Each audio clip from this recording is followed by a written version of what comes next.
Kani gadega Batisi TV, bat pidang pej yaki kubor baman kasni. Ka Kynhun ka bami khmat na ka German Embassy New Delhi har khat sautre ujamang kalalit Jngoh bat jurem ya ka jaka aji kai Thaiñ Ryndia balatip kerteng kum kanela handloom training center kom production unit kabadan Mawkasiang Shillong kani ka jaka aji Hikai ka dega bala penyat dau ba James E Dakhar ublayo aji Hikai na ka GIZ kabade katna trekam kabadan kti ban kentiu ka kam Thaiñ na Germany bat ublayo aji Hikai ru na kani katnat lingba u Andreas Moller ubelong konsultan jong ka GIZ. Habakran Sheki nothok khobor hadin ka Jingwan Jurep, u Deputy Ambassador of Germany, Deputy Chief of Mission Head of Economics and Global Affairs.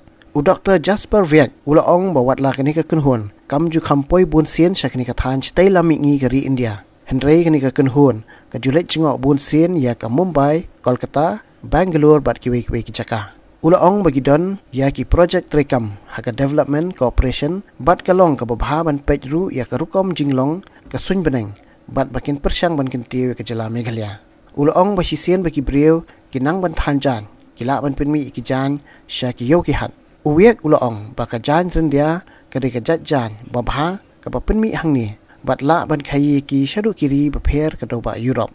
Ya kani ke Jurep la sanran lang do MDC ka seorang kham konstituensi uba penyat sing siem u State Youth Wing President ke NPP uba Niki Nongklau uba walambok kharsatis ke Tri Krishnau Maureng Kedeng uba Berry Kharngap Kenta lembat kiwe-kiwe.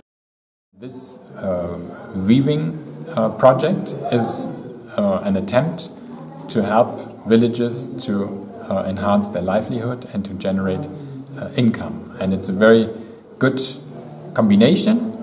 Because you have an entrepreneur from the village who invested into the houses, into the infrastructure, and we have German know-how with regard to hand looms that you will see around in this room, and a technique to make weaving more easy and more cost-effective.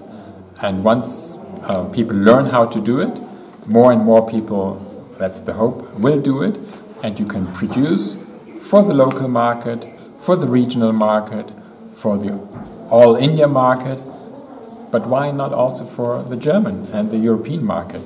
It's high quality silk weaving, and there's a huge demand for such quality products, and I'm sure that you will find your consumers with these fabrics.